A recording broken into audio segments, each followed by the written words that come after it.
God damn it, Donut! The apocalypse will be televised. Warning! Seriously, though, I'm going to say that again. Warning! Spoilers ahead. This episode is not safe for work or little ears. Open the pod bay doors, Hal. I'm sorry, Dave. I'm afraid I can't do that. Mugwump Tower, this is Albatross 1-3, requesting permission to land. Over. I don't need a computer to tell me how to land a damn airplane. 6. Heads-up display, check. 5, Lasers, check. 4, Particle beam, check. 3, Photon bolts, check. 2, Chair control, check. 1. Let's do it. Broadcasting from a secret underground location somewhere in Mos Eisley, this is the Docking Bay 77 podcast. Make yourself comfortable. The show is about to start. Hello and welcome to the Docking Bay 77 podcast. I am your host, Dayton Johnson. We are doing a bonus episode, and we're recording it the day before the next book in this series is released. We are discussing the very first book in the series, Dungeon Crawler Carl, written by Matt Dinneman. My name is GCBWRNW Princess Donut, the Queen and Chunk, and this, darlings, is my story. One night, my beloved manservant Carl left the window open, and I, succumbing to my wild instincts, went exploring. Yes, the world ended while I was outside, but that's not the important part here. My manservant and I went into this really disgusting dungeon with a strange AI that rather fancies Carl's Tootsies, and now we're on an alien game show fighting our way to the 18th floor, where we can reclaim Earth and be reunited with Miss Beatrice. Our guide is a giant rodent named Mordecai. I know, but you do get used to the gross rat smell after a while. Oh! Also, I have this amazing tiara. Isn't it great? The color scheme works wonderfully with my magic missile. Anyway, gotta run. I just started a meth war between the goblins and the llamas. Toodles. Joining me, the crawlers we have today. Wearing a Bengals hat, cockeyed, too small for his bulbous head. Let's hope he doesn't summon a rage elemental. It is Disney John. Howdy-do! And some people call him Pork Boy. Others call him Carl's naughty little piggy. We call him Dana. How's it going, Dana? This is an outrage. New achievement. Dayton introduced the guests without screwing it up. Hold the applause. Actually, don't. This is the bare minimum. You successfully read the names off the list without detonating the moment. Incredible restraint. Truly historic stuff. Reward? Nothing. Absolutely nothing. Are you serious? You read from a cheat sheet of names and managed not to embarrass yourself. Your prize is the warm, fleeting realization that you know your friends' names. Try not to lose that too. You're welcome. That's what you're in for today, listeners. Yes, it is. Quick shout out to our friend John. He was supposed to be joining us, but he's got a bunch of stuff going on and was not able to make it. So we are thinking about you, buddy. You got accelerated. Well, he's waiting for us on. nice. Hey, no, he's waiting for us on level 12. He's waiting for the celestial ascendancy. Okay, Sorry, that's my only reference to the future. Sorry, I apologize. All right. So, yes, we are discussing Dungeon Crawler Crawler Book 1. And I've warned my crawlers that only Book 1, if they break the rule, their experience will be accelerated. All right. So let's go ahead and move into some opening thoughts on this book. I'm going to go first, and then I will let Dana and then Disney John go. So I started these late last year. And I use Audible for a lot of my audiobooks as well as Hoopla and other things. And the first book kept popping up as a suggested book. Now, the image that Audible uses for the book cover is kind of not all that impressive. Terrible. Let's be honest. Kind of it's terrible. Yeah, it's kind of terrible. So I just kind of waited. My wife was familiar with it, and then she listened to it, and then I eventually got around to listening to it, and literally in the first couple of chapters, I was messaging my wife, and I just said, God damn it, Donut. That was my text to her. And she instantly knew what I was doing. So since then, this book even made my top 7 comfort audiobooks that I listen to at work. And in fact, I went through it. I don't know. I've probably been through it 10 times at least, and especially quite a few in the recent days preparing for this. I have listened to all of them and anticipating book 8. And I do own a physical copy of the first one, and we'll be adding to my collection as well, because that is important, because at some point the digital copies will probably disappear. But anyway. So with that being said, moving on to Dana, opening thoughts on this book. So honestly, I didn't actually start reading it. I started reading them just as a series like about a month and a half, 2 months ago. Okay. This was a book that was brought to my attention actually a couple years ago by my best friend, a different Mandy, because she had a. I know, yeah, we got the several Mandys too. She actually had a coworker tell her about this book, and she listened to like the first couple chapters, and she just never got to finish it. And she had mentioned it to me, and I just kind of went by the wayside. And when you mentioned this, I needed something to listen to take my mind off of events that were happening in my life. I'm not going to go into that. And I got hooked within, I'd say by the 3rd chapter, and it has been exactly 2 months, and I am maybe about 2/3 of the way through the most recent book, so book 7. Right. Book 7, yes. And I too also have physical copy of it. As I was mentioning, I've actually bought all 7 of them for it to have. And yes, my copy, I don't know if you can see, I got a bunch of little bookmarks for my thing. So it might take me a moment to kind of flip through this, get that reading achievement. Nice. You read a book. You're smarter. So for me, actually, it was after the first chapter I was hooked, pretty much going into just the way it happened. That first chapter just kind of snagged me. And after that, I was just like, okay, yeah, I'm all in. So, but yeah.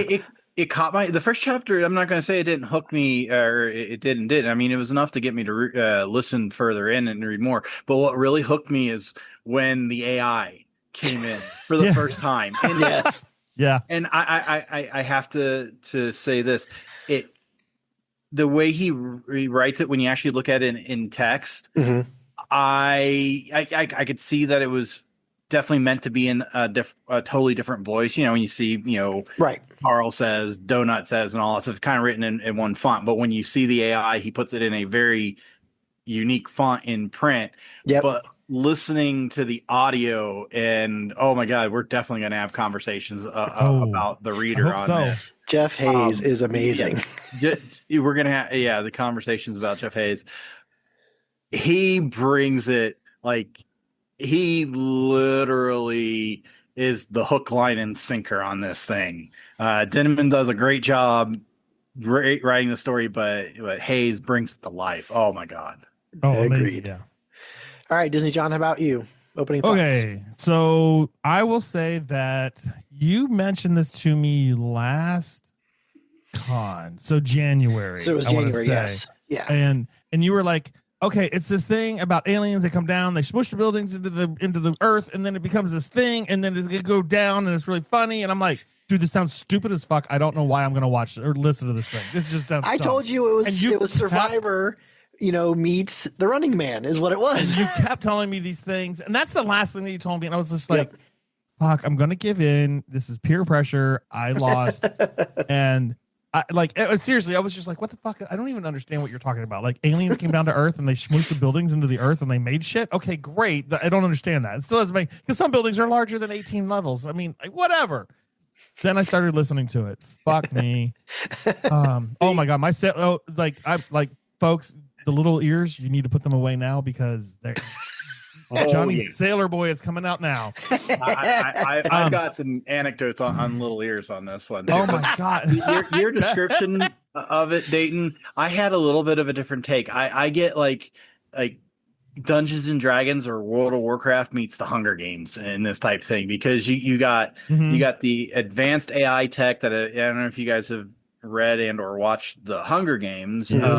It's like they have that technology that really the overlords, you want to call them that, can do really anything they want in the game, right? And then they throw that element of RPG into it, and that's my take on that. That's what's really hooked me into this. Is for me, it's Survivor MMO. Yeah, is what it is, and highly quotable to the fact that I when I'm hanging out with my best friend, she's got a 4-year-old and a 3-year-old, and both of them have. I get reprimanded if I say "God damn it, donut." God damn it, donut. The 4-year-old likes to parrot that. No. Yeah. Yeah, no, I started listening to this a month and a half ago, I think. And I have barreled through it. Like what when did we go to Red River Gorge? Because I started listening to it that following weekend. Was that April? Yeah, so it was probably end of April. So it was probably end of April. So I can't even remember now. I've stopped watching television at work as my background thing and turned on this. And this is better. Oh my God, it's so much better. Like I just got done with book 1 and I stopped for whatever the Imperial Ruin or whatever it is. The inevitable ruin. The inevitable ruin. So the inevitable ruin is what Faction Wars, and I stopped right before that. Like I ended book 6. Book 7's coming up. I'm like, fuck, I gotta listen to book 1 again because I'm gonna get in trouble and go past it with no problem. So I went back, listened to book 1, got that done, and then I'm like, well, I should start book 7 now, right? Like so, and then I'm gonna go back and listen to 1, and I'm gonna start all over again because like it is that enjoyable. It's that funny. The second read through is already I'm learning new things. The second read through just one time, so it is very easily digestible. You do not and cannot have small children in your car with this one at all. And you have to have it down low at work because it is not safe for work either, people. Let me tell you what. Earbuds. Just saying. 100%. I listen to it on my breaks at work, and yes, I am very glad that no one can hear it. Yeah, because I'm like I don't have earbuds at work, so I have to keep it down low. And I'm like, son of a bitch.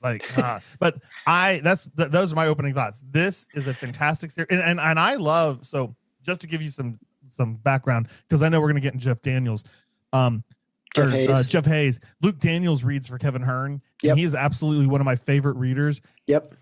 Now I heard Jeff Hayes, and Jeff Hayes just fucks his world because he's amazing. The techniques they do at Sound Booth Studio are incredible. They're light touches until they're not, and it's just fantastic. Like I am enamored of the entire series.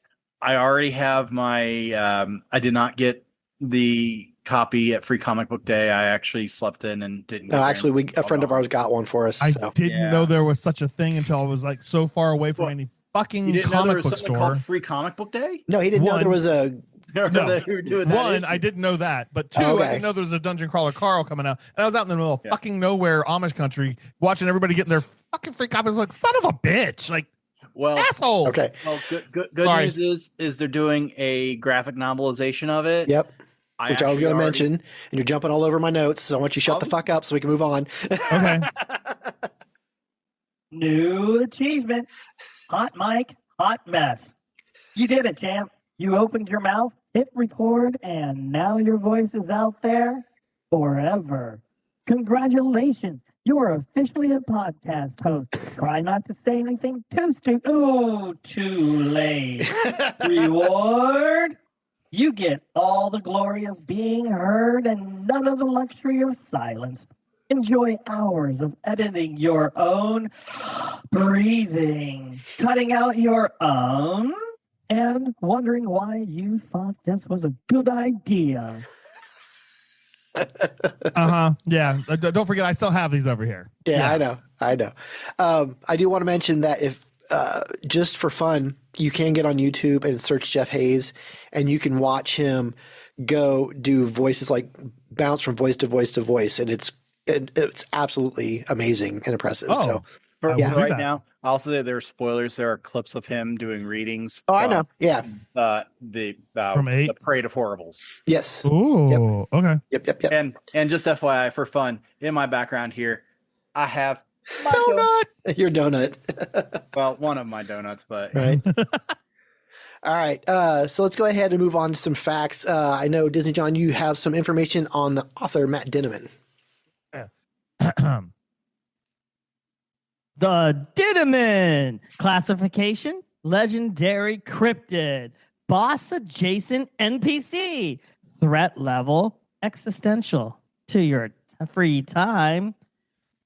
Congratulations, Crawler. You stumbled upon one of the dungeon's most elusive and confounding entities, the Dinniman. Can you guys hear my dog? Yep. I apologize if you can. Yeah, he's barking at the Dinniman right now. All right. The Dinniman, it originated in a place called Gig Harbor, Washington, which sounds made up, but we assure you it's not. The Dinniman is classified as a pantster, meaning it possesses zero ability to play in pantster. That's right. Sorry, my freaking glasses are all. Oh, hold on. That's not it. Oh, that's not it. Here we go. New achievement. Disney John just fucked up. Wow. Wow. That wasn't a mistake. That was a full-blown fireworks over the castle parade level disaster. Somewhere a mouse just sighed in disappointment. Reward? Platinum fuck-up box. It's shiny, it's prestigious, and it's filled with nothing but your bad decisions. No refunds, no do-overs. Enjoy reliving this moment at 3 a.m. for the rest of your life. I was really hoping to make it through without doing that one. Okay, so the Dinniman is classified as a pantster, meaning it possesses zero ability to plan ahead, yet somehow always appears to have done so. One scientist, and she was drunk, believe this, achieved through passive ability called Chekhov's gun hoarding, in which the creature scatters loaded plot devices across its territory and later detonates them in ways they make prey believe it was intentional all along. It was not. It never was. Primary abilities: sapient cat propagation. Passive: spawns fully sentient felines without warning or consent. Horrible, inevitable. No matter how funny things seem, it's always horror. You were warned. You didn't listen. Spreadsheet phylactery. Dinniman's soul is stored in a very large Excel file. Destroy it and the creature will simply kill everyone and give up. Do not destroy it. Base frequency: base plays on 1 band. Effect unknown. Presumed devastating. Weaknesses: Cocker Spaniels. Alleged unconfirmed creatures denies this. Trivia rabbit holes. Will become distracted for weeks researching Cuba. Coffee shop baristas who glance at its screen in the wrong moment. Oopsie. And loot on defeat. The NYT best-selling series, Bound. Several books about the end of the world. 1 mailing list of obsessive fans. The dungeon's preferred term is dedicated. And Maeve chocolate. Origin unclear. Special notes: the Dinniman is known to claim it doesn't hate Cocker Spaniels. It has several dogs. The dungeon is not saying anything. The dungeon is simply noting these 2 facts in close proximity.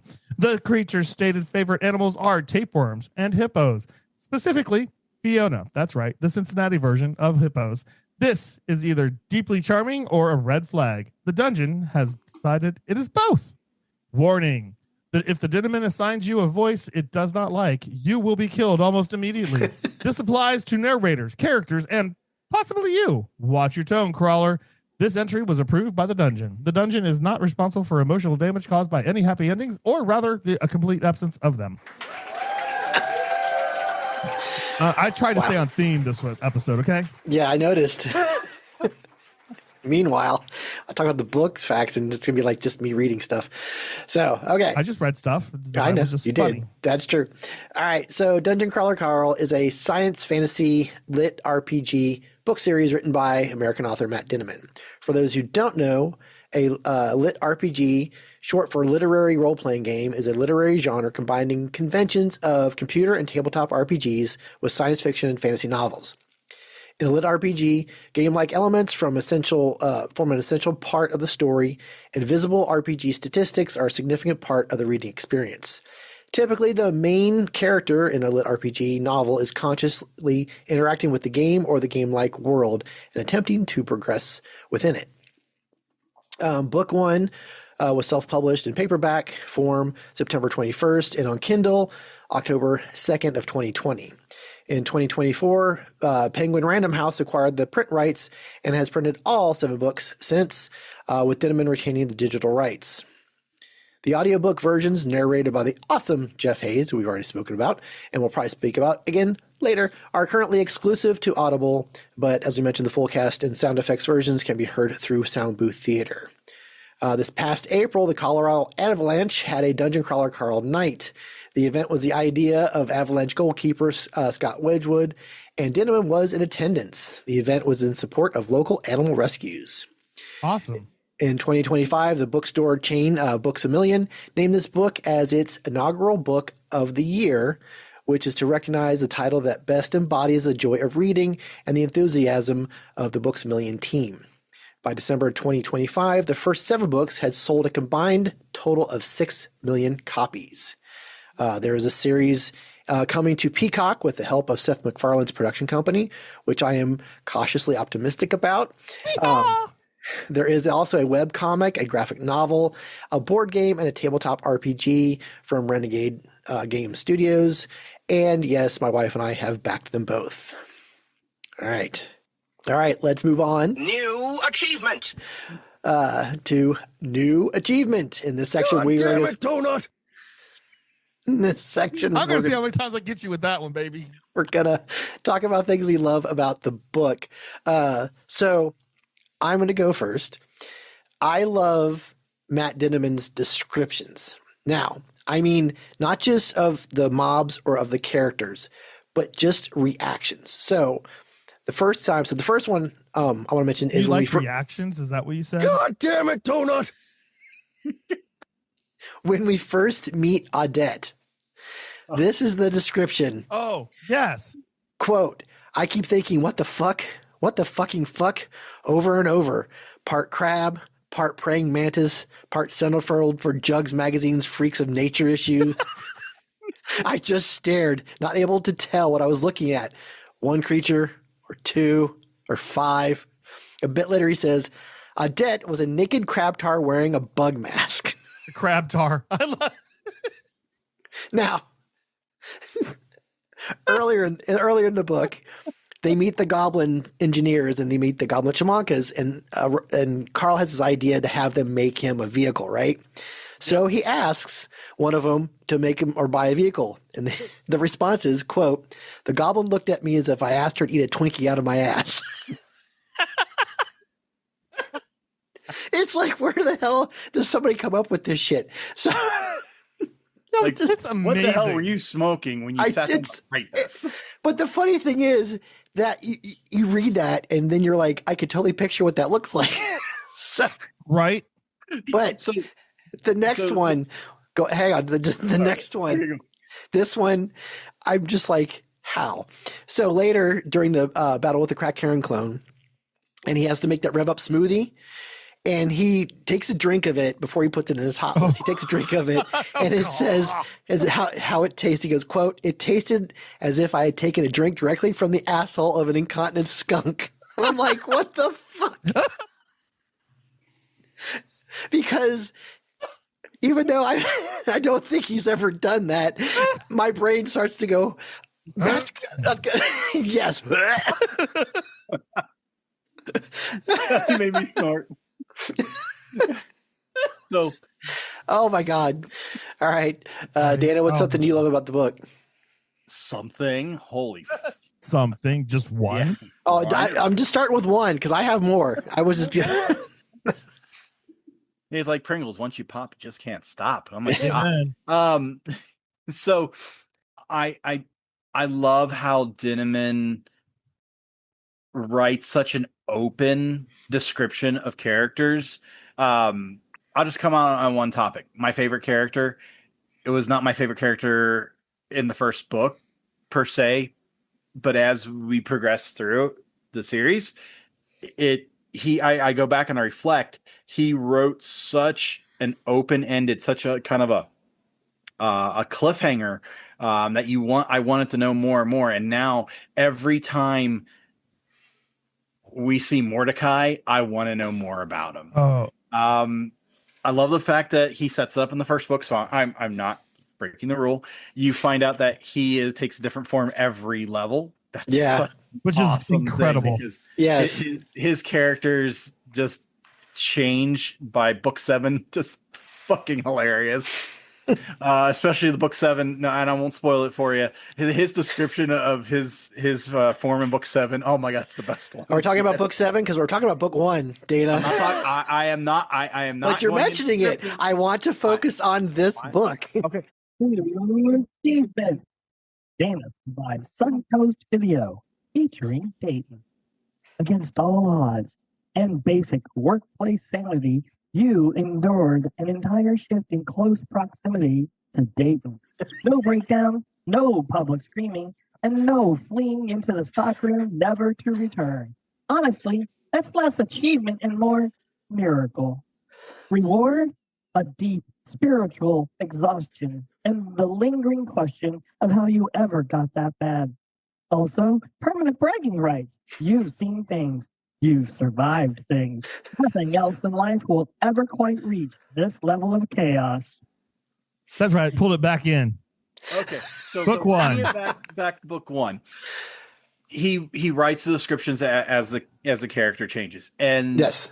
he leaves it open that I wanted more that I didn't start realizing until later on. So, for example, in book 1, when they go to meet Audette and he finds out who they're going to meet, he's not pissed at them. You get that he just totally dislikes her. You don't know why. And I love how he leaves it so open that you do discover this more. And he does that with other things. He plants these little seeds that some never come to fruition. I would down outright just laugh my ass off if we run across Shamanka and Rory again and the Bad Llamas. But some again may or may not come to fruition, but then there are other ones that they revisit and it's just like, oh my God, he absolutely set that up for a payoff later on. And great at doing that. He is so awesome at setting these up for later developments, and it's great. So that's why it makes the first book so much better on subsequent read-throughs. Oh, 100%. I agree. Yeah. I brought it back to book 1. So, yes, he's so very good at, because like as you're reading book 1, we have the Mordecai and Audette, relationship. Yeah. So we also have Agatha who pops up. So you're like, okay, that later. Agatha. Yeah, later that's going to be something. Without actually meeting them, we learned about Lucia Marr and Hecla. You have the lone survivor of Le Mouvement, the lady with the goats. That gets mentioned. Her, Miriam. Well, right, but we don't know that yet because she's at the lady with the goats. Sorry, yes, the lady with the goats. Yes, because she has 15 goats, and there's a show that's just infatuated with her. And it's funny how like at the time, he mentions these things, and on first read, you're thinking he's just kind of building, a world, kind of giving you ideas. Yeah, there's some background pieces. Yes, and it's like it's just so good. The Pit, I would think of it as like The Pit, where you see these background characters. And they're not talking; they're just off in the room somewhere. But then all of a sudden, they become like the primary character in this little story arc. That's how he's painting that back scene. I know there's an official title for this, and Amber and Robert will kill me for it. But whatever that set piece is that they put the hand paintings on, that they set outside the door to make it look like it's outside. That's what Dinneman's doing here, literarily. Makes sense. All right, Dizzy John, something you love about the book? Oh fuck! What the one I love. I'm like, seriously, I just got done reading this again for the second time, and I have only ever listened to it. So I am not physically holding a book. I apologize. I listen to books on my hour drive. So I get at least minimum 2 hours a day of every book. Jeff Hayes is an amazing author.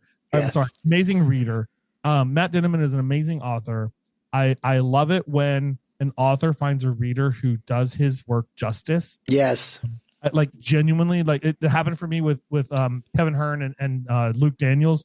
I love this for Matt Dinneman. Jeff Hayes is a professional. Make no mistake. And if you listen to these books, which I highly recommend you at least listen to one of them, it's only one man doing the entire book. I know.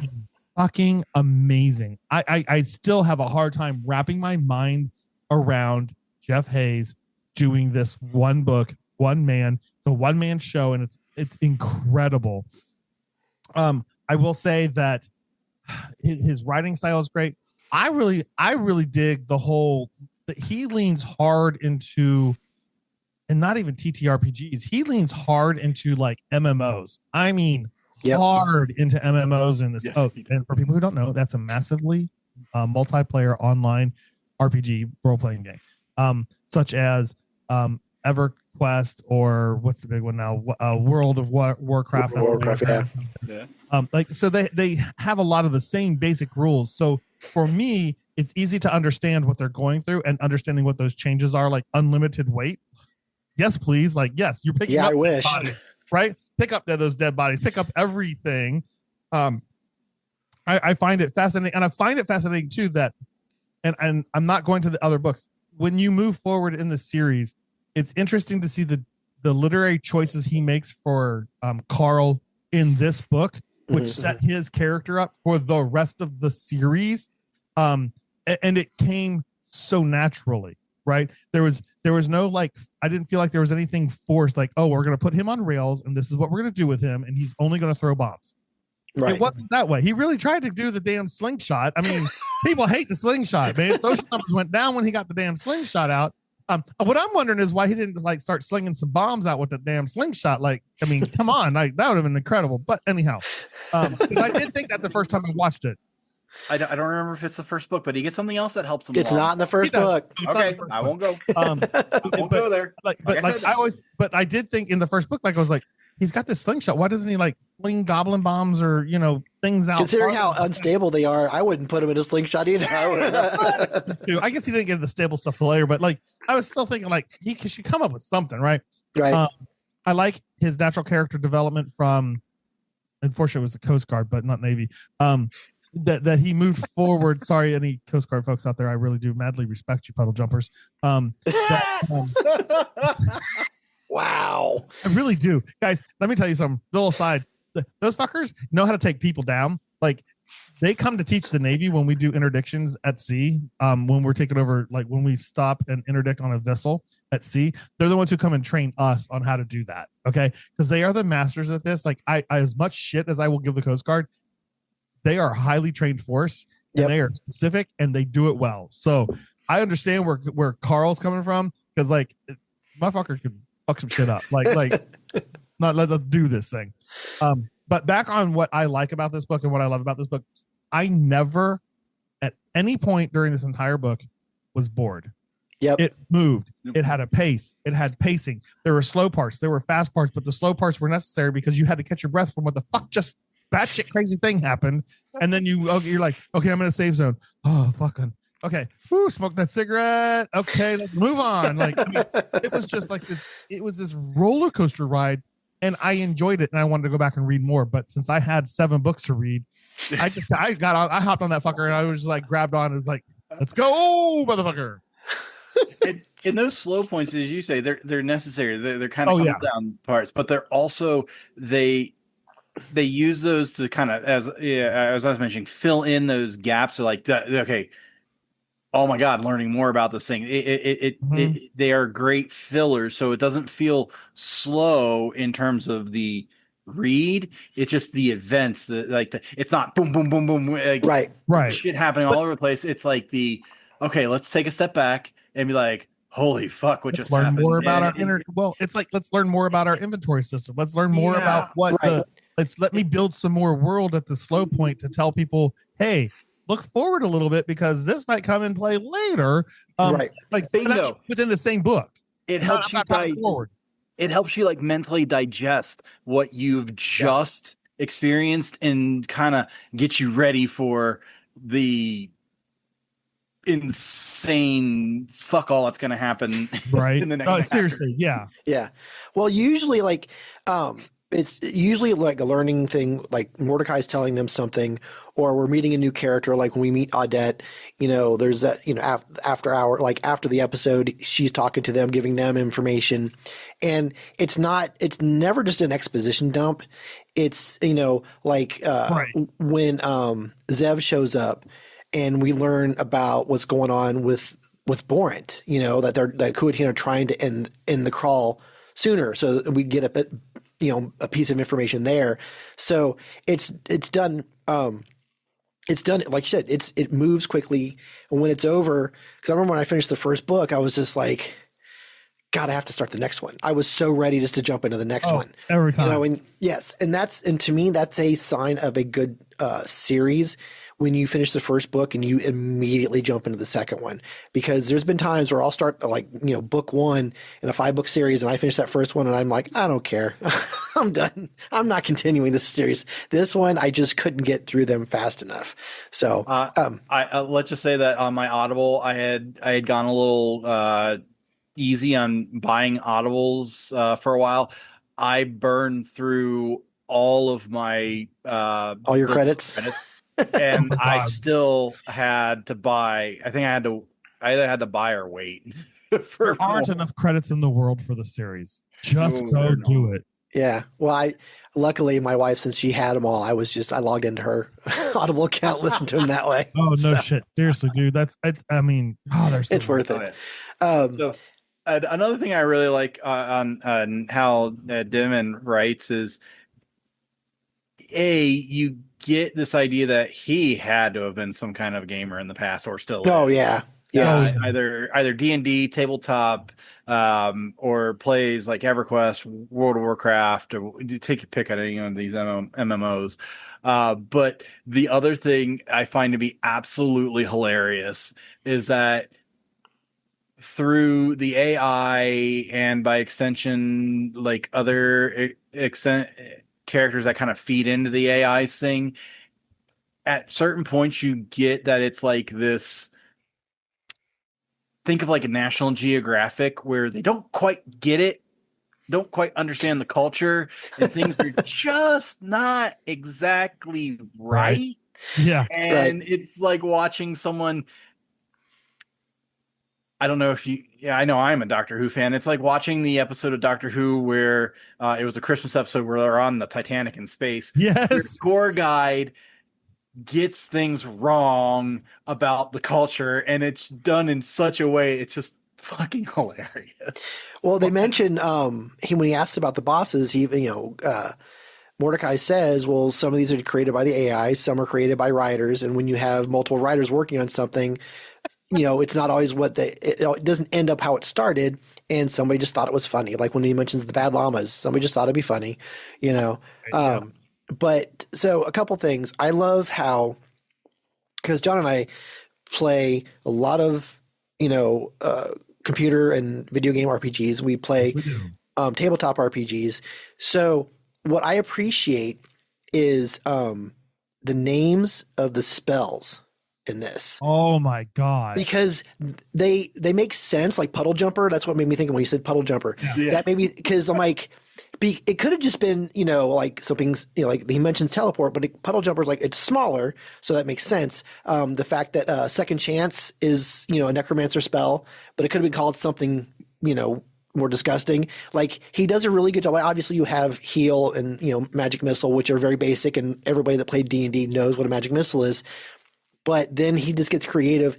And the fact that he's able to come up with all these different, like Borant, the Kuatin, the names like Grull, which apparently is a god, a Gleaner, which he mentions as later as another race. I'm like, did he just sit down and just start making up, different names for all these different races and everything? It's just ridiculous, the level that he has, the creativity he has.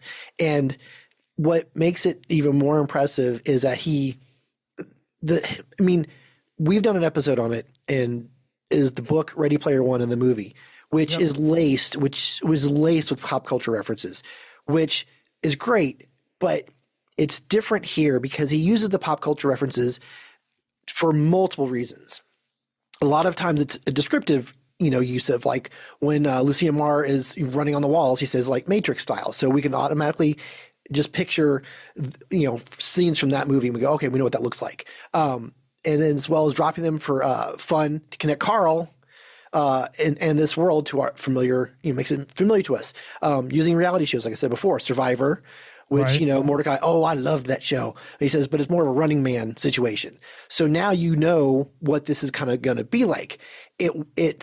He uses so many references that are perfect for the audience he was aiming for. And I think that's just amazing, especially there's a couple. There's one, my favorite one later, which I'll mention, is so subtle. I'm not sure how many people actually get it. So we'll see if either one of you guys get it. I can tell you that I did not get a lot of pop culture out of this.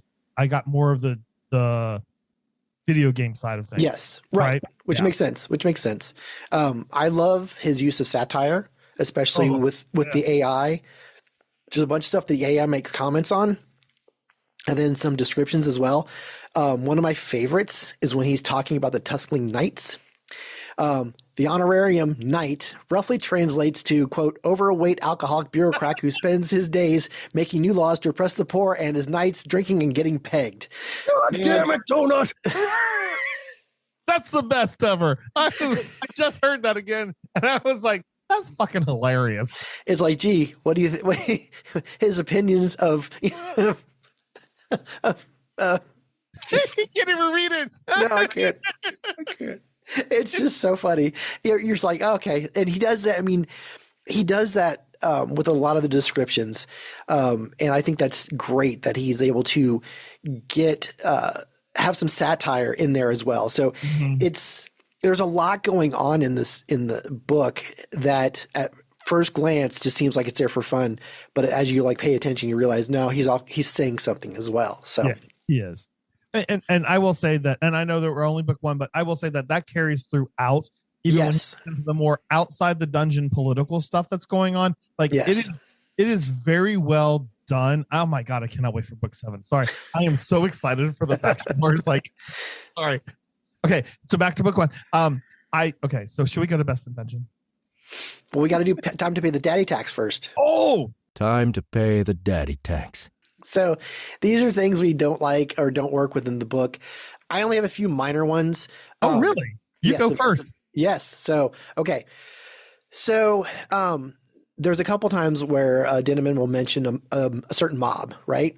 And it seems like it's set up. Like, okay, cool, we're going to get this later. But then they never show up. One of the ones he mentions early on during the tutorial, he mentions the shambling acid impaler. And I'm like, ooh, that sounds cool. And he says the second floor would be lousy with them. We never see them again. I'm like, okay. So that was a kind of disappointment. Part of the dungeon that we were in. I know. But my thing is, why mention it? It doesn't come up on the recap. We don't hear about it or see it on the recap. It's not mentioned ever again. Something minor, no big deal. But that happens a few times. There's a huge missed opportunity for a pop culture reference that really I was so waiting for when he was doing the description. So when Carl tries on the enchanted war gauntlet of the exalted Grawl, right? He clenches his hand, makes a fist, and then it activates the gauntlet. He's like, oh, okay, cool. So he looks at it, describes it, and then he releases it, and the thing goes away, and he says, awesome. Now, one of my favorite movies from Sam Raimi is Army of Darkness, and Ash makes that gauntlet for his hand that he lost, and he crunches it and goes, groovy. And that's what I thought we were going to get when he was talking about this gauntlet. I was like, oh, I was waiting for it. And then he said, awesome. I'm like, obviously he has better taste than you. Oh, no. Damn. Hey, yo. So I can see where you're going with that. Maybe he didn't want to be too obvious and he used awesome instead of groovy, but that's just. Yeah, but I mean, the whole scene is that moment, right? It is, and like I said, I guess that since I was just expecting it wasn't there. I guess I was just kind of, oh, that's fine. It's still a cool gauntlet, but right, But either way. I see you were looking for a payoff that only you expected. Not only me, I'm sure there was others. I'm sure there were others. Write us, listeners, and let us know if you also expected groovy as opposed to awesome. So one other thing I want to mention, and this will be it for me. Have you noticed that they're always angling towards some destination, or almost every health bar plummets, or when someone leaves, it's with no further fanfare. I mean, this is something I didn't notice the first time through, but after going through them a couple more times, it's just one of those, like, I mean, there are other ways to say these things, and it's said a lot. I mean, a variety, you know, it doesn't have to be, you know, I swear he said, this. yes, you'll try, now that I've said it, he's like, we angle towards, you know, we on the map, we angle towards Rebecca W, or we angle towards the stairs. It's like, he says it a lot, and that's fine. And like I said, the first time through, it's not that big of a deal, but it's one of those things now that I've listened to it 5 or 6 times, I notice it now. Now, I will say that improves with the later books, but for this one, it was definitely something. I'm old, so I forget shit, so I don't know that I would have remembered that. Well, there you go. I get why he does that and writes it like that, but I agree with you. You know, I'm just saying there's different way to say, like, not almost every single time a health bar goes down, it says he plummets. So I'm like, it can't always be a plummet. It can't always go down that. What else would you use other than plummet? You know, harshly, dramatically. You know, none of that means anything. That not harshly. But they're not. But the cliff I will go with, but not like it plummets. That means your health. But every single time it can't plummet, because if it plummeted every single time, it would just. I mean, there's different. I'm just saying, it seems that he uses that term a lot for that. I mean, there's other ways for your health bar to go down. It gets repetitive. So that's my only point. Something other than that actually means going down. Harshly does not mean going down. Nor what was your other ridiculous? I don't know, but I'm just saying he obviously has access to a thesaurus, so why not? You know, I'm just saying. Because none of them mean the same thing as plummet. Because if you're playing a game and your fucking health plummets, because that's what your health does, it plummets. I mean, like, I'm not kidding. Like, every time that you're looking at your damn bar, you go, fuck, there goes my health, it's plummeting. All right. You can say falling off a cliff. I did like falling off a cliff, though. Falling off a cliff works. Yes. Anything that means that you're going down. Well, oh my God, you're like a hooker. Yeah. And then there it is. Yeah. God, I'm glad this is an explicit episode. I get to let my sailor out. Oh, that means next week's episode will be so much better. Well, okay. All right. Anyway, so does anybody else have any complaints? Because I feel like Dana, go ahead. I can't. Yeah, complaint maybe not stuff. It's more of when he wrote the first book, he didn't know how great of a series he was starting to write, and as you get in, I think he even mentions it himself when he talks about it. You see the books will get longer and longer, and then they get shorter, longer and shorter. I honestly wish he would have done book 1, level 1, and it was as long as I'm holding it right now. Right. You know, instead of being 1 and 2, I wish this whole book was just level 1. You know, I wanted more of just the easing or shoving his nose into it, whichever way you want to look at it, introducing Carl into this dungeon world and going. So you wanted it. So you wanted longer. You wanted same like the book, but just all one level per book. Yeah, I'm gonna disagree because I'm gonna disagree too, because then it feels like you're just stretching it out, and I hate when writers stretch it out. Because if you're at level 1 in any kind of RPG game, in any kind of like, especially like electronic RPG, level 1, 2, 3, and 4 are one and done. Get the fuck out, right? I mean, you've killed 10 rats. I'm already fucking level 2. Let's go. Right? I thought level 1 was enough. I thought we were going to get to at least level 3, but no, fuck off. We're going to wait till book 2 before we choose our goddamn race and yeah, that was a little disappointing. Let me tell you what, I was because that's mine. That's my like time to pay the daddy tax. Give me the payoff of giving the freaking class and race, and then start the next book. Like Jesus. Well, I mean, when you go into it, they even say like the viewers don't even start watching it live right away. No, they don't. Still like a ramp up where they're going through this. Nobody cares about level 1 through 3. Nobody, readers. Any goddamn game ever cared about level 1 through 3. That's why most D&D games start off at level 4 or 5. Well, I guess it goes along with my thing. Like when I'm watching a movie, like I want to feel like I'm sitting in the chair and the movie's pulling me through the stages, not standing behind the chair and kicking me through it and kind of pushing me onto it, which is why I would have enjoyed maybe a little longer level 1 description, because which is, it is the so intro. wait a minute, I find that funny considering because level 2 is actually shorter, is shorter part of the book. Shorter. Way shorter. Yeah, I get that. You must have loved level 7 then. You all should read to find out. I didn't talk about it, just mentioned not. Well, I mean, I will admit that it because when it says it's 18 levels and I'm looking at book 1, and at that point when I first started, I did not realize how many books there were in the series at that point. Right. So so when it ended, like I was kind of like, I can't believe I have to start the next book to get to level 3. And the fact is it's a quick read and it's a quick listen if you do it that way too. So it's not like you invested a whole lot of time and wrong book. Ahead. You're jumping wrong book. I'm sorry. Not yet. I forgot my computer sounds came through. Oops.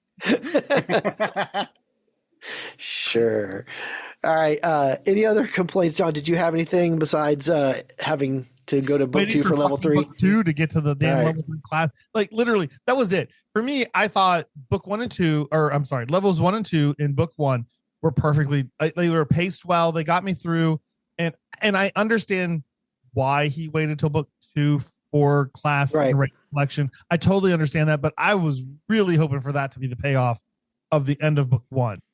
I get now why they waited till book 2. I understand it, and I appreciate it. But like when I was reading it, going like, oh my God, if I actually had to wait for book 2, I would have been pissed. I mean, straight up pissed. I'd be like, no, are you kidding me? We're not even getting this now. I need payoff, and I need it now. And honestly, I don't know that it would have changed much. Like it would have probably added on another chapter or 3 just to do selections and everything like that. But I think that definitely needed to be the start of book 2 for what they did. Right. Yeah. So like I understand it. Other than that, I had almost 0 complaints about this book. Okay.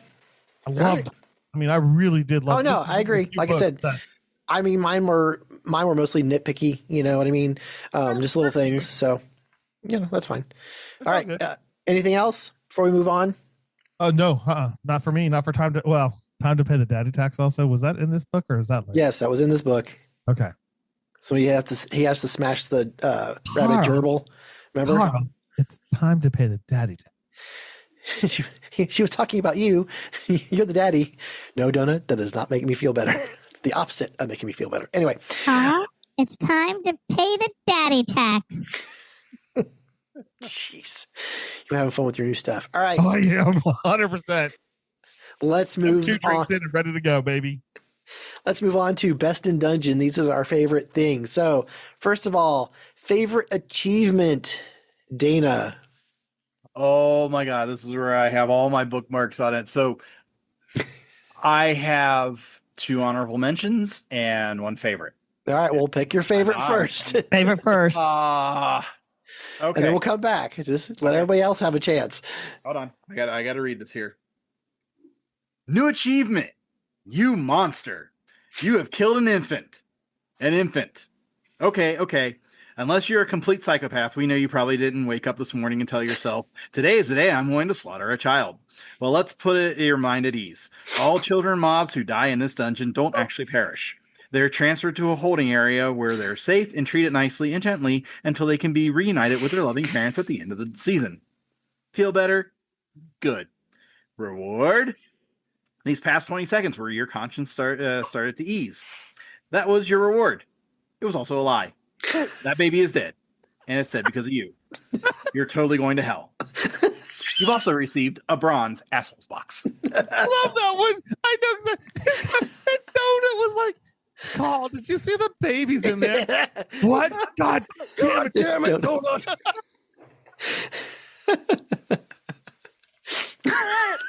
What a great, oh my God. I'm sitting here. I was so hesitant to make that my favorite up front, and Oh, it was amazing. And until like I would say until about an hour before we went on, it was between this and a few others. Oh, it's so good though. It is so good. My hesitation was because of the context or the content. Yeah. Well, That's what it was. yes. Yeah, But that's all right. It doesn't what matter. We're gonna put a trigger what warning really on this got it- episode.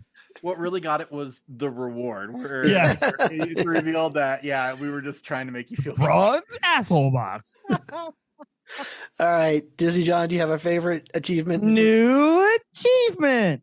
Why aren't you wearing pants? You entered the dungeon wearing no pants. Dude, seriously? You received a gold apparel box. That's right. I love that one, man. That was just like, I mean, he comes in. Okay. God, come on, damn it. We're 7 books in, and I will spoil the shit out of this one. He's still wearing those god dang boxers, man. No, he's not. He's got wearing new a different boxers, pair of remember? No, he's got the box. You know, he's got his new boxers, but I mean, he's still wearing boxers. his magical big boy boxers. which he gets in the first First book. book. Yeah, Yeah, he gets in the see? first All book. right. See, I'm Yes. still there. I am Yes. legal. All right. So And Dayton, what's your favorite? I had so many, but I went with this one because I just think it's super funny. New achievement, PETA enthusiast. You somehow managed to remove the hostility of an aggravated, non-sapient enemy. That enemy then fought against other enemies to your benefit. The ghost of Steve Irwin smiles upon you. Reward? I said the ghost of Steve Irwin smiles down upon you. It's just so good. Oh my god. I just loved it because he That's a good one. fed the danger dingoes, and Donut was asking him, that's my food. This is a betrayal most foul. Donut. Oh my god, Donut. I will Okay. say that I appreciated Donut's voice and reading later in the Yes. series than Yes. the first one. And I appreciated the chat later in the series than the first book. Because I forgot that it didn't do that in the first book. Sorry. I'm sorry. Well, no, that they had a chat. They had the chat. They had the chat, but they didn't do the chat like Carl. And they speak Oh, some you mean the Carl's sound voice. effect? Yeah, I get what you're saying. Like I totally Yeah. appreciated that later. I And just love that. I love the fact that it throughout the entire book, and it doesn't stop, that every time Donut is talking in The chat, caps. I am yelling, Carl. What are you doing that for? yeah,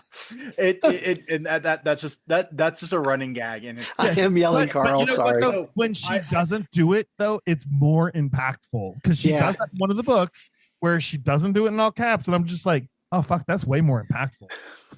But goddamn it, Donut! I want to do my 2 honorable mentions. All right, go ahead. Please do. Just because, and I won't read the descriptions. I'm just going to name what they are. If you want me to read them, let me know. Go. My 2 honorable mentions were new achievement. This little piggy went to market Keep going. because Keep going. because it goes on, and because this is the line right before it. For this next one, the AI once again used his sexy voice. Oh, yeah. Cringe. Because I don't know where the foot fetish comes from. That was just hilarious. It's And my amazing. other one, the one that almost beat out the you monster, was bitch meat. I'm sorry. Yeah. Because Bitches don't get rewards. No rewards. Bitches don't get rewards. And Carl actually laughs at that achievement. Yeah, he So, does. All right. All right. Mob description. Disney John, you go first this time. Wait a minute, I don't get my other new achievement. You have another one. Go ahead. New achievement. 2 chicks at the same time. You killed 2 mobs at once using only their own bodies against each other on a brutality scale of Bambi to martyrs. This is a solid 7. Reward? You received a gold brawler box. Yeah, I'm glad I didn't pick that one because I was thinking somebody else is going to pick that one for sure. Oh, of course I was. I'm so sorry that I picked it. Not really. I love I it. didn't choose any of the feet fetish ones because I couldn't do the Sexy voice. New achievement. Sounds like some guy Your beating push himself off. wished a little gerbil. I just couldn't do it. Yeah, no. It's like, All right, Dana. No. That's a bridge too far, dude. All right. So, The face was mob good, description. I'm going to go first since Disney John just went. This absolutely makes me laugh every single time. Unvaccinated Cluricon Rev Up Consultant, level 3. If you hear banjo music, run. Cluricons are distant hillbilly relatives of leprechauns, and while the leprechauns are said to guard vast piles of gold, the only thing Cluricons might hoard are Polaroids of their sisters sitting on the can and questionable business schemes. This particular sect is of the unvaccinated variety. Don't let them sneeze on you. Sorry. The whole Sneeze on you. hillbilly relative. It's just so sorry. It's just freaking love that bit. All right, Dana. Mob description. Oh, he's not a mob. He's a boss. So I'll hold off on that one. Oh God, there's too many of them. Should we come back to you? Yeah, come back to me. All right. Oh, okay. All right, Disney John. Mob description. Fuck. These aren't cute, cuddly, baby-eating puppies for the land down under. No, mate. The Danger Dingoes feature a stronger body, sharper teeth, and a penchant for a black metal band such as Dimmu Borgir or Satyricon. Where there are dingoes, there are kobold riders, and slave masters usually aren't far behind. I actually looked up those two bands. They're real. Yes, they are. Yeah, Danger Dingoes were like one of my things because I had a friend. Yeah. Of mine, she called her dog Dingo. And I just thought I only have her dog in my head when I think of Danger Dingoes, and it's amazing. Yeah, The heavy metal face paint and everything. yeah, right. Like seriously, Yeah. The whole thing with Danger Dingoes was kind of amazing. All right, Dana. All right, I got it here. Bad llama, level 3. Oh, It's a yes. llama, but it's bad. If he were human, he'd be covered in prison tattoos and would be hanging out in front of the Circle K hitting on 14-year-olds. They might be willing to sell you something. If you have the good stuff to trade, you won't want to get hit by their spit. Love it. All right. Boss. Disney John. Oh no! I can't go first. I'll go first. Okay. Thank you. Crack Heron clone, level 10 neighborhood boss. First off, this isn't the Crack Heron. This is a Crack Heron. For everyone that is killed, Crack Heron Prime births 2 more. Part of a collective mind intent upon destroying any semblance of scientific progress in the universe, the Crack Heron is the only communal brain entity in the galaxy who actually gets stupider as time moves on. Consisting of multiple shrieking tentacles, members of the Crack Heron Cooperative spend their days birthing their disease-laden minions, creating and selling harmful products, attempting to debate scientific experts, and proselytizing to the weak-minded, all in an attempt to, well, nobody knows what the hell their end goal is. Even Eris, goddess of chaos, doesn't want anything to do with these crazy assholes. I love everything about that description. Right. Yes, the Crack Heron is awesome. And then, the fact that she comes out of her room. Welcome to the second floor, bitches. Sorry. Welcome to the second floor, bitches. All right, Dana, you got one? Yes, my favorite boss. Okay. The Juicer, level 9 neighborhood boss. With a body enhanced by the finest anabolic steroids the dark web has to offer, the Juicer spends his days pushing iron, snapping necks, and crying that his pimple-infested sack is a third the size it once was. Having reached a plateau, rage now fills his enlarged heart. All he ever wanted to do was gain, but right now he'll settle on bringing out... The music crescendos with a dun dun dun, the pain. And then Donut comments on the cheese factor of some of these descriptions. I love it. Well, and then throughout that fight, you get he's like bro. It's just so insane. So good. All right, Disney John. The ball of swine. Oh, Wait, there we go. The ball of swine, level 15 burrow boss, also known as the Pork Chop Express. The ball of swine is one of the rarest, most deadly battle formations of the Tuskling, encompassing at least 30 Tuskling knights. We've recovered that earlier, Dayton. And their lady loves. A ball of formation requires a specific set of circumstances to create. Combine a gathering of tuskling aristocracy, add an alcohol-fueled, sexually charged orgy of warlust, and sometimes, just sometimes, the wild ancient battle magic that permeates the war-torn world casts the spell, forming the ball, the Tusklings, ruling class of the Orca supremacy, shape into the inseparable sphere that rolls onto the countryside. The ball of pork won't stop its night of terror until it has crushed the poor, the weak, and the lesser citizens under unstoppable weight. I may have liked that one quite a bit, actually. Yeah, well, we're going to move on to pop culture references because John just said mine. None. We just said mine. It mentions the ball of swine. It says also known as a pork chop express, which is a reference to Jack Burton's truck in Big Trouble in Little China. Really? Yes. And I just want to give a shout out to our friends over at Film By, where in their 1986 series, where we did actually I got to host that episode where we discussed Big Trouble in Little China. So yes, that is, and at one point was actually a consideration for the name for the podcast, but somebody else already had it, so that's why I didn't pick it. Wow, I did not know that. Yes, the Pork Chop Express. I love that. Nice subtle, yeah. It's a nice subtle reference. That's awesome. I have none, so skip me. You don't have one? I really don't. Like, okay. I'm sorry. I love the book for what it was. I'm not looking for deeper meanings. I want to have it funny. I want to have it in my face, and I love the amount of fucks in the book. All right, Dana, favorite pop culture reference? Okay, so it's unique to the first book because he does not mention this or whatever, and I had to even go back and I had to ask Google what was up with the Cincinnati references. There's 3 of them. I know. There are.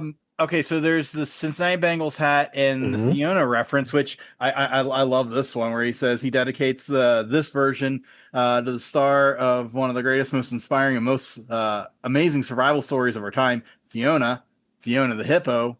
Yes, I'm dedicating this book to a goddamn hippopotamus. Sorry, Mom. That's amazing. What was the third one?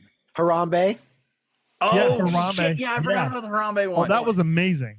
Yes. That one I got. I got Harambe. And I asked, so I just typed it into Google what was up with those references, and it literally came back and it said has nothing to do with Dinneman having any kind of association with Cincinnati whatsoever. It was just random.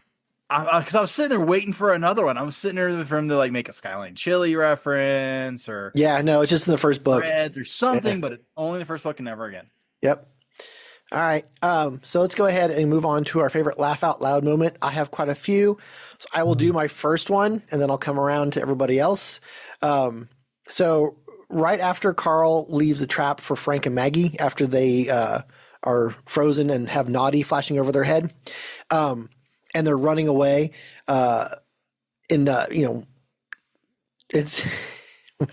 when Donut asks, how do you know, whatever, it's Donut's reaction to the revelation that just makes me laugh every time. So, quote, Donut says, how is it you're James Bond when it comes to strangers, but Miss Beatrice could date 3 different guys at once and you had no idea? And Carl's like, 3 different guys?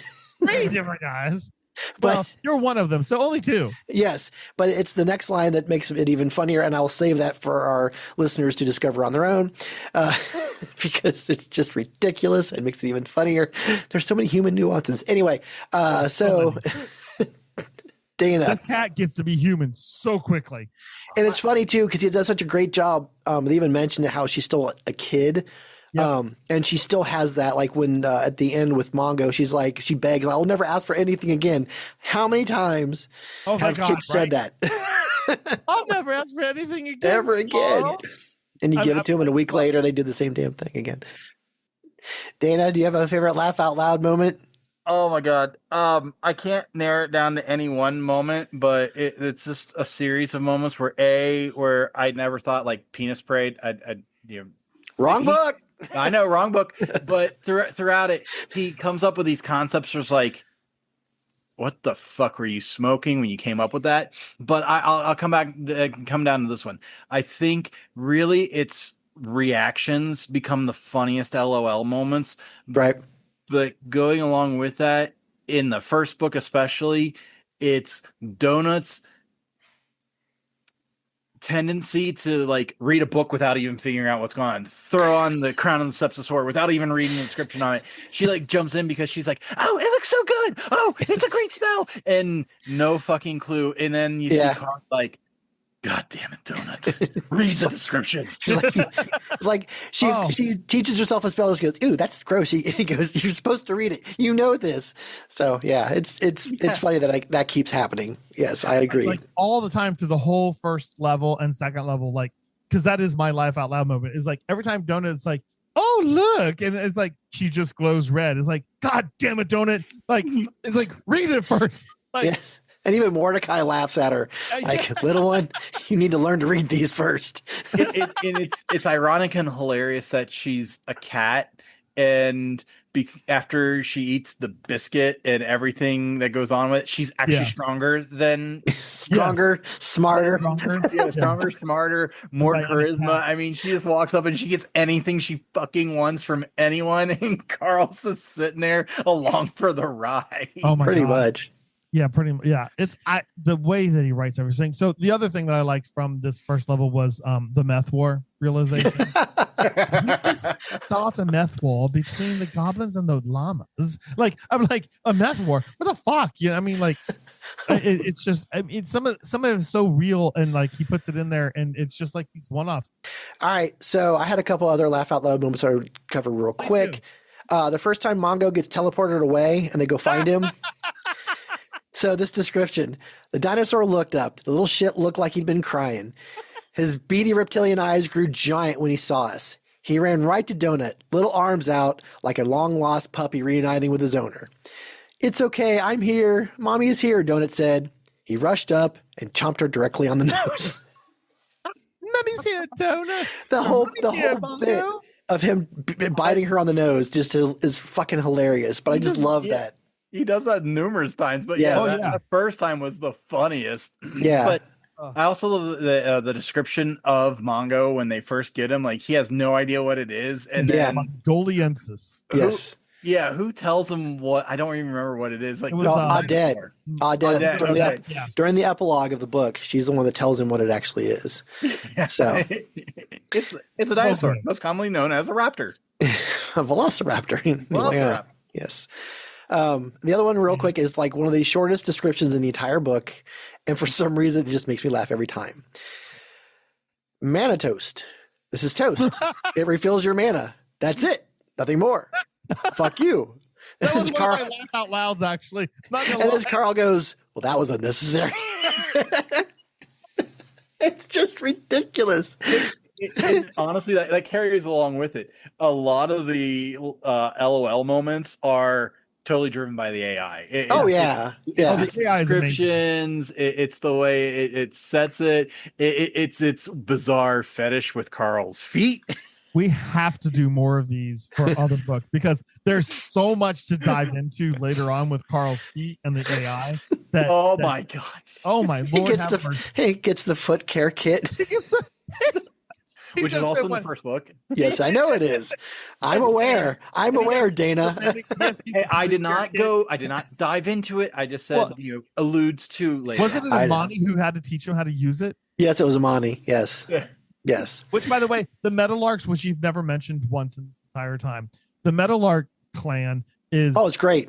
Absolutely an amazing piece throughout the whole thing. It keeps humanity in this whole series because one of the things I think you lose throughout the entire book and series is that you're fighting for your life. Yep. You're a human, nobody else is, and you're fighting other humans potentially in certain levels. And like you tend to lose that. Like they stop mentioning the numbers later in the series, but they start off at like 13 million and then 13 million, million. And then they're down to 10 million by the time they get almost done with level 1. You're like, what the fuck happened to 3 Actually, million? it went to 10 million when the door closed. So yeah. So I was just like, holy fuck. Like, I mean, like I try to keep that in my head because like that's a piece that I think gets lost in the overall story, right? Because this is humanity playing a real life video game and humanity's fucking losing.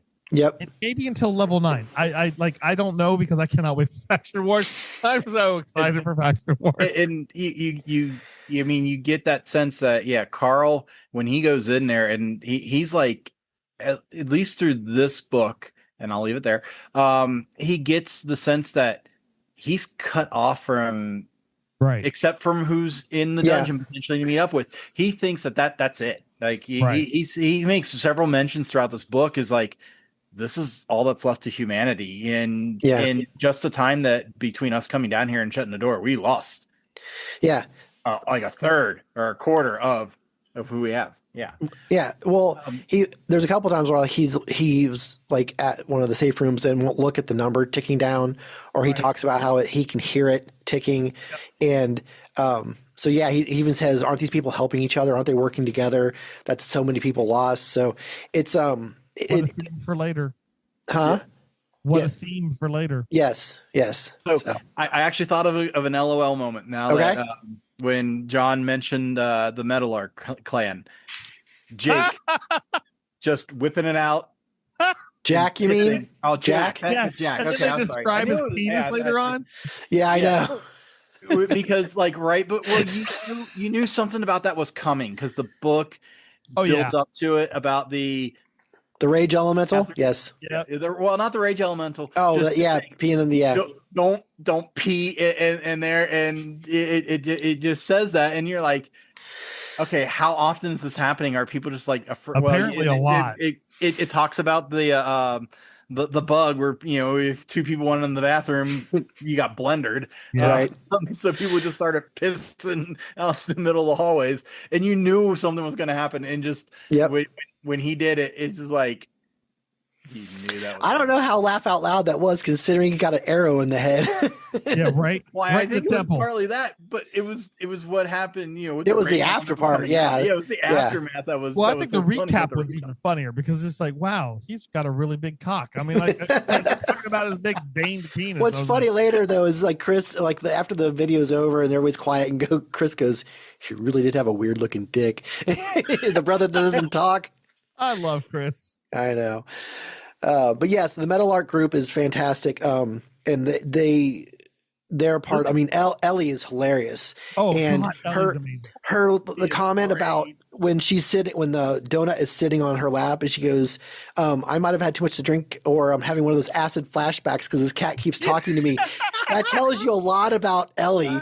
And then I want to know. Yeah, well, and that plays into later when she gets to class. So it's like I said, that's another one of those things where we're just going into this book. This book does a great job starting that backstory on these characters and making you want to know more, and it pays off. It absolutely pays off. I love the payoff on every character that they start in this book. And I love that this is the book where they start with the Meadowlarks and you get some pieces of the other people, like the woman with the goats. You get Hecla. Like you hear about these other people. Yeah. They don't matter at this point. All that matters is Carl, Donut, and the Meadowlarks. That's it.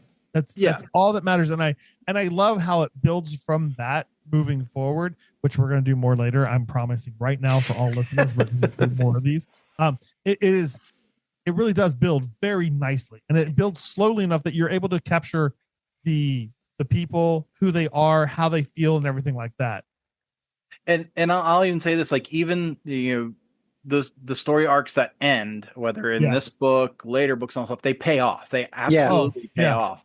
Yeah, and it's all. I mean, he absolutely sets the groundwork for this in this book. All right. Yeah, it is. So there's something that happens in the book where there is a pork boy snick that comes out, and so I have a question for anybody that's read the book, and also the people that are here. Who do you think is behind the snick? Oh, who do we think is behind? Like literally behind it? Wow, Yes. I never thought of that. Because he kind of throws away like he thought that maybe the AI was it, but his feet weren't in it. So he didn't think, well, maybe it's not the AI. So I'm kind of curious you know, and and to be honest, they have not ever mentioned it again in the book series. So, Okay, so I have theories. They haven't mentioned they mentioned the pork boy a couple more times. Yes, but they don't talk about the snick ever again. Not outside the first book. Yeah, not in detail. It's just like, oh yeah, there was that one little snick, and that was it. It was like kinda, So my point is they don't tell us who did it. So I'm just curious if you have a thought. Oh, I absolutely have a thought. Now that you think about it, it's 100% his sister. 100%.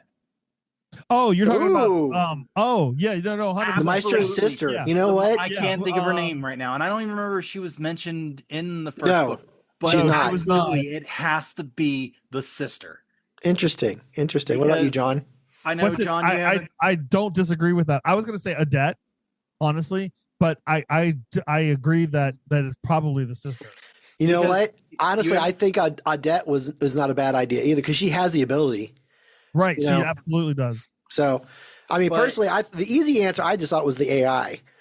And but that's too easy. Oh, Princess Formidable. I could see where you think that, but the AI hadn't quite broken free. Not yet. And not at this point. So I don't think it could be the AI because this thing was. Why not? He hasn't. I don't think he. No. Well, see, I don't think he had to break free to be able to do this. He wasn't self-aware enough, maybe. Maybe. I think it was later that he could have done it. But honestly, I think it was Princess Formidable, especially knowing what happens later. All right. In the following books. Okay. Anything else? You guys have any questions, or do you want to go ahead and just move on to this or that? So when are we going to go do books 2, 3, 4, 5, 6? John, we'll get to that. Okay. You have the calendar. You know that we have the entire year planned out. So yeah, but we don't have the extra special episodes planned out. No, we don't, John. We'll get there. I already have a lot to do. Could you please pace yourself? I am pacing myself. We're only doing one this year. I am yelling, Carl. Sorry. All right, so let's move on to this or that. This is something we just started doing a little bit. So the idea is, so I'm going to give you two things that are somewhat linked, and you pick one or the other. For whatever reasons, your reasons are your own. Okay, it doesn't really matter. We're just picking. We're just moving on, and no description. No explanations whatsoever. Okay, just real simple. So, mother of all bombs or bomb chicken? Moab. All right. Enchanted Toe Ring of the Splatter Skunk or Enchanted War Gauntlet of the Exalted Growl? Toe Ring. War Gauntlet. Hecla or Lucia Marr? Hecla. Floor 1 or floor 2? Floor 1. Floor 1, yeah. Audette or Mordecai? Audeticai. Not an option. Mordecai. Okay, all right. Frank Q or Maggie Mai? Oh, fuck off. Frank Q. God damn you. Oh. Maggie Mai. All right. Pork Boy or Mud Skipper? Pork Boy. 100% Pork Boy. All right. Like a piggy. All right. So that was this or that. So this is new. This is my first this or that. Thank you. I know we did that on our Kiss Alive 2 episode for Patreon. So yes, we'll do more of these. So all right. Let's go ahead and do final words and rating 1 to 5 jars of toilet grade moonshine. Dana. I have to say, as first books and series go, this had to have been one of the better opening books to a series. Like, it just gets better from here. But other series that I've read, even, because I was, when we did the Iron Druid Chronicles, the first book there, great at setting it up. This one just takes it to the next level. It hooks you from pretty much the get-go. And if you are a gamer, you'll love this book. It's so much of it connects to it, and it just speaks it. So I got to give it, what do we say? 5 rev up. 1 to 5. Yeah, it's a 5. 5 juggabooms. Juggabooms, baby. That's what I was gonna use. Carl's Jugaboom. Sorry. That's All awesome. right. Disney John. I'm the same. I will say, Kevin Hearn, absolutely one of my favorite authors. I loved the Iron Druid Chronicles and everything surrounding it. It was absolutely my number one. Carl's now my number one, and Kevin Hearn is number two. Wow. Yeah, it really that says a lot. It grabs you and it pulls you in, and it says, "Let's go take a fucking ride." And I'm going to fuck with your mind every step of the way. It is, it is like 10 Jugabooms for me. Like, it is absolutely hysterical. It is the first unequivocal Navy style book that I would ever read, because there are so many fucks and goddamn it donuts, and like it is unabashedly cursing through this entire book, and I fucking appreciate it, because it's exactly where the sentence enhancers should be, because god damn it donut, you need to use caps every fucking single time you chat with me, but that fucking bitch does every time. I am yelling, Carl. Sorry. I love the fact that every time you think the book might censor itself, it's like fuck you. Yeah, it's like no. It's killing like, babies, not a problem. Got these orc babies out of the way. They're dead. It's like, Carl, there was babies in there. God damn it, donut. Yeah, it's fucking beautiful book. I can't wait to see them portray that on TV. Yeah, exactly. All right. So yes, if you are not hooked by chapter 1 or 2, then go to hell. It's on you. It's your fault. It's not the book's fault. you're broken, or you're just not funny, or you're sensitive. Just go away. Go read something. Read some pansy ass article. It's like the people that went to go see the first Deadpool movie, and I was at the same.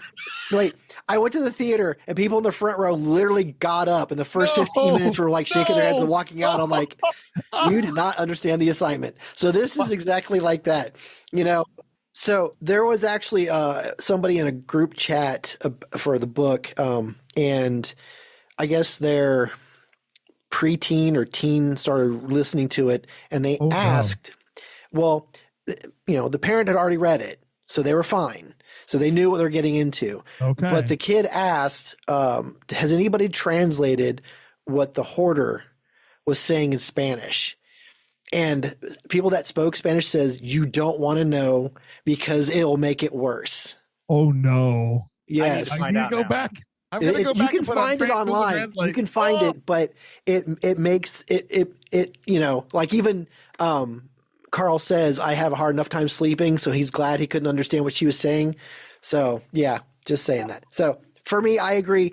It's 5 jars of toilet grade moonshine or Rev Up smoothies or whatever. It's fantastic. It's when you finish book 1, you will immediately go to book 2. You'll be happy to have book 2. Yes, and be glad you have 7 books, or as of tomorrow, 8 books to get through. So, but yes, that's it. New achievement. You finished a podcast. Sorry. You just go ahead and say your tagline, buddy. So thank you, Dana. Thank you, Disney John. Thank you to our listeners for putting up with us for this special bonus episode and all the not safe for work dialogue and communication. Fuck you all very well. So let us know if we convinced you to read the book or listen to it. Just let us know. And do yourself a favor, read more books. And remember, physical media is better than streaming. New achievement. Physical media is better than streaming. There it is. The sacred tagline, delivered once again with all the passion of someone who said it, 200 times now? I hope it's muscle memory by now at this point. Blink twice if you're being held hostage by your own branding. Lord, you now have full authorization to lord your collection over the masses. Wave those shelves of discs like a badge of honor. Go ahead, remind everyone that when the internet dies, you'll still be watching movies while they stare off at buffering screens. So, you're welcome. Today is gonna be the day that they're gonna throw it back to you. The Docking Bay 77 podcast is produced and edited by Dayton Johnson. Recorded with Rode Pod mics, the Zoom PodTrack P4, and edited on Audacity. Opening music provided by Eric Jason Brock. You can find him on YouTube and Bandcamp. Thank you for listening. So for Art John's intro, I had, because I'm not going to use it obviously, I had often lying in wait for crawlers to pass by so he can jump out and do things to them. He'll tell you he just wants to cuddle. It's probably a lie. Yes. That was his intro.